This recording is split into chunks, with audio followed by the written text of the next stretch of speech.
తెలంగాణ రాష్ట్ర రథసారథి ప్రదేశ్ కాంగ్రెస్ అధ్యక్షులైనటువంటి మిత్రులు రేవంత్ రెడ్డి గారు చేపట్టినటువంటి ఈ హాస్య హాత్ జోడో పాదయాత్ర ఈరోజు హుస్నాబాద్ పట్టణ కేంద్రాన్ని చేరుకొని మరి అశేష జనావాహిని చూస్తుంటే రేపు రాబోయేటటువంటి సాధారణ శాసనసభ ఎన్నికల్లో కాంగ్రెస్ పార్టీ విజయాన్ని ఎవరు కూడా ఆపలేరనేటువంటి ఒక విశ్వాసం కలుగుతుందని చెప్పక తప్పదని చెప్పంటున్నాను. ఈ కార్యక్రమ సభాధ్యక్షులు జిల్లా కాంగ్రెస్ అధ్యక్షులు మిత్రులు నర్సిరెడ్డి గారు, ఇప్పుడే మాట్లాడినటువంటి మా మిత్రులు గతంలో ఈ ప్రాంతాన్ని పార్లమెంట్ సభ్యుడిగా ప్రాతినిధ్యం వహించినటువంటి పొన్నం ప్రభాకర్ గారు, ఈ ప్రాంత కాంగ్రెస్ నాయకులు ప్రవీణ్ రెడ్డి గారు, ఇంకా వేదికను అలంకరించున్నటువంటి వివిధ హోదాల్లో ఉన్న కాంగ్రెస్ నాయకులు, ముఖ్యంగా హుస్నాబాద్ నలుమూళ్ల నుండి తరలి వచ్చినటువంటి రైతు సోదరులు, యువమిత్రులు, కాంగ్రెస్ కార్యకర్తలు, అభిమానులు, మా తల్లులు, ఆడబిడ్డలకు అందరికీ హృదయపూర్వకంగా ఉద్యమ అభినందనలు తెలియజేస్తూ ఇప్పుడే మిత్రులు ప్రభాకర్ గారు పేర్కొన్నారు. హుస్నాబాద్ అంటేనే ఉద్యమాల గడ్డ అని చెప్పి అంటున్నాం.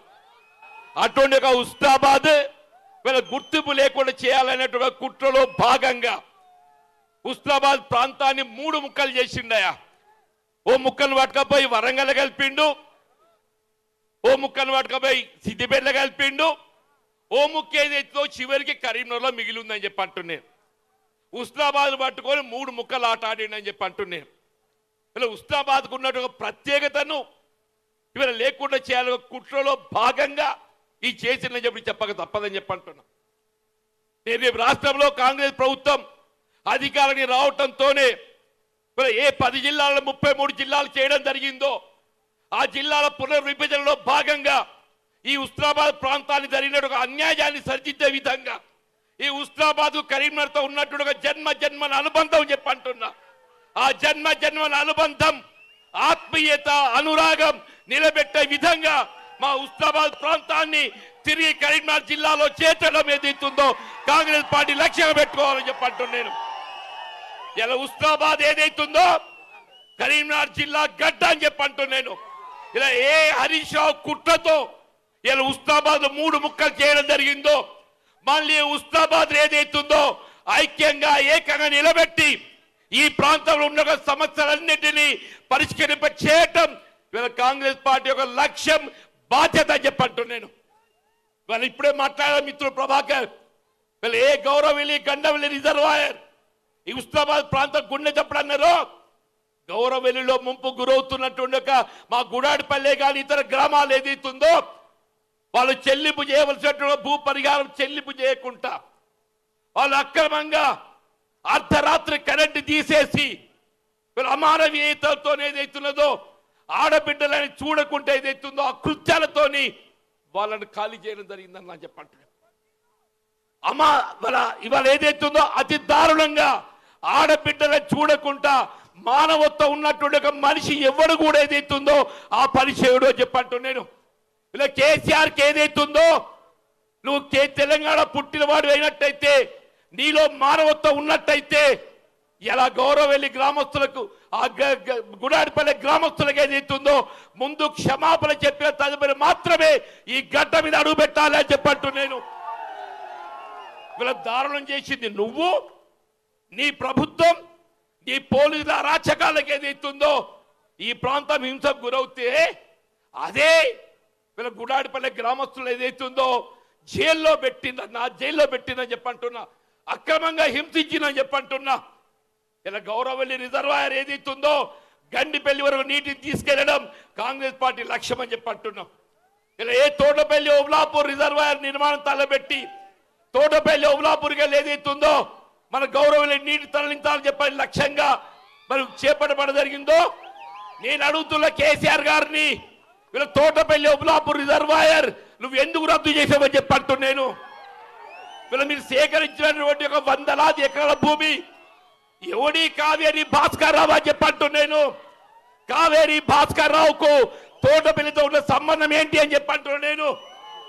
ఏ సంబంధం లేని, ఆ భూమితో అనుబంధం లేని కావేరి భాస్కర్ రావుకి ఏదైతుందో 100,000 ఎకరాలు అంటగట్టి ఇవాళ సాగు చేయకుంటున్నా కానీ ఆ వందలాది ఎకరాలకు ఏదైతుందో రైతు బంధు పేరట లక్షల రూపాయలు ఏదైతుందో పరిహారం చెల్లిస్తున్నా లేదా దయచేసి మీరు ఆలోచించండి చెప్పంటున్నా. ఇలా స్థానిక శాసనసభ్యుడు సతీష్ బాబు గారు చెప్పంటూ నేను ఏ భాస్కర్ రావు కంటగట్టిన భూములు ఏదైతుందో తిరిగి ఆ సొంత పట్టాదారులైనటువంటి ఒక రైతాంగానికి అలాంటి సేకరింపజేసినటువంటి ఒక ధరకు వాళ్ళ భూములు అప్పగింపజేయవచ్చు ఒక బాధ్యత మీపై ఉందని చెప్పంటున్నా.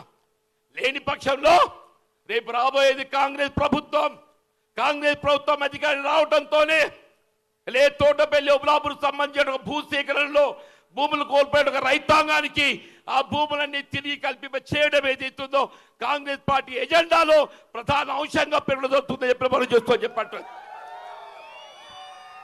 దయచేసి ఈ ప్రాంతం అంతా రైతాంగం ఇవాళ ఏదైతుందో తోటపల్లి ఉబలాపూర్ రిజర్వ్ ఆశ్చర్యపోతారు మీరు. వీళ్ళ మోయిత్తు మీద వాగు మీద వీళ్ళ ప్రాజెక్ట్ నిర్మాణం చేసి అక్కడికి నీటి ఎగువ తరలించాలా ప్రాజెక్ట్ నిర్మాణం చేయకుండా ఆ నీటిని కిందికి ఎల్ఎండికి వదిలి మళ్ళీ ఏదైతుందో ఎల్ఎండికి వెళ్ళి ఎత్తిపోతా ద్వారా అంటే ఏంటి సూర్యు మీద నీళ్లు సూర్యు కింద పడగొట్టి సూర్యుకి కిందికి ఏదైతుందో మళ్ళీ సూర్యుకి ఎక్కిస్తుంటాయని చెప్పడం బుద్ధివంతుడు. మరి ఇటువంటి సైన్స్ టెక్నాలజీ తెలంగాణలో కాదురా ఆయన మొత్తం దేశ ప్రపంచం కూడా ఎక్కలేదో చెప్పంటున్నా. మన మేధావి కేసీఆర్ సూర్యు మీద నీళ్ళు ఏదైతుందో కింద పడగొట్టి కిందికి వెళ్ళి మళ్ళీ సూర్యుకి ఎక్కిస్తారట. దయచేసి ఆలోచించండి చెప్పంటున్నాను. మరి ఉస్మానాబాద్ ప్రాంతం ముఖ్యంగా రైతాంగం అని చెప్పంటున్నా. నాకు ఇప్పటికి గుర్తుంది వాళ్ళ వైఎస్ రాజశేఖర్ గారు పాదయాత్ర చేపట్టేటప్పుడు ఈ ప్రాంతం అంతా వరద కాలువ అని మీరు ఏదైతుందో మీరు ఉద్యమించిందని చెప్పంటున్నా. ఆ వరద కాలువ నిర్మాణం ఏదైతుందో వీళ్ళ జాప్యం చేయబడుతుంది. మీకు అండగా నిలబడటం కాంగ్రెస్ పార్టీ లక్ష్యం అని చెప్పంటున్నా. వీళ్ళ మిత్రుడు ఇప్పుడే చెప్పారు ఆనాడు కాంగ్రెస్ పార్టీ ఎన్నికల్లో వాగ్దానం చేయకున్నా కానీ ఏకమొత్తంగా ₹1,00,000 మాఫీ చేసింది. మీరు మొన్నటి ఎన్నికల్లో ₹1,00,000 రుణమాఫీ చేస్తామని చెప్పన్నారు. ఏకమొత్తంగా కాదు కదా ఆయన దశల వారీ కూడా చేయలేదు. రేపు ఎన్నికలు వస్తున్నాయి. నువ్వు ఆ ₹1,00,000 రుణమాఫీ చేయలేకుంటే రైతాంగం యొక్క ఓటు అడిగే నైతిక హక్కు లేదు అని చెప్పంటున్నా.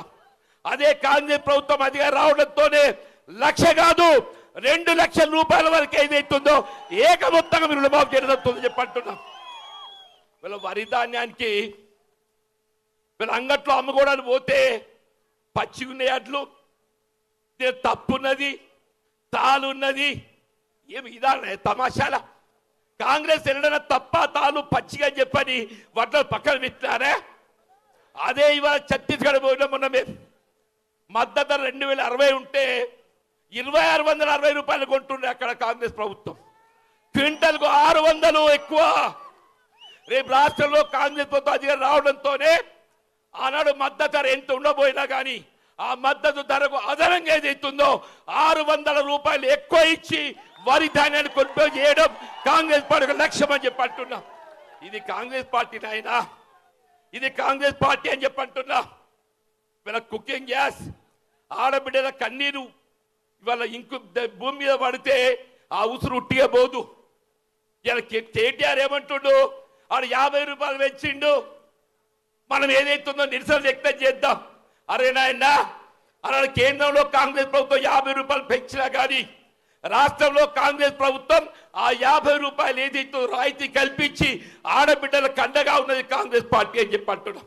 నీకు నిజంగానే చిత్తశుద్ధి ఉంటే ఇలా కేంద్రం పెంచిన ₹50 ఏదైతుందో ముందేదైతుందో దాన్ని పూర్తిగా రాష్ట్ర ప్రభుత్వం రాయితీ ప్రకటించండి.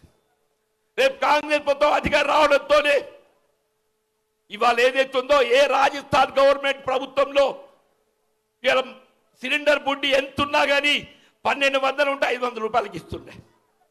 రేపు ఏదైతుందో తెలంగాణ రాష్ట్రంలో కాంగ్రెస్ ప్రభుత్వం ఏర్పడటంతోనే అదే సిలిండర్ బుడ్డి ధర ఎంతున్నా కానీ ఆడబిడ్డల కండగా నిలిచే విధంగా ₹500 కల్పింపజేయడం కాంగ్రెస్ పార్టీ యొక్క లక్ష్యం అని చెప్పి అంటున్నాం.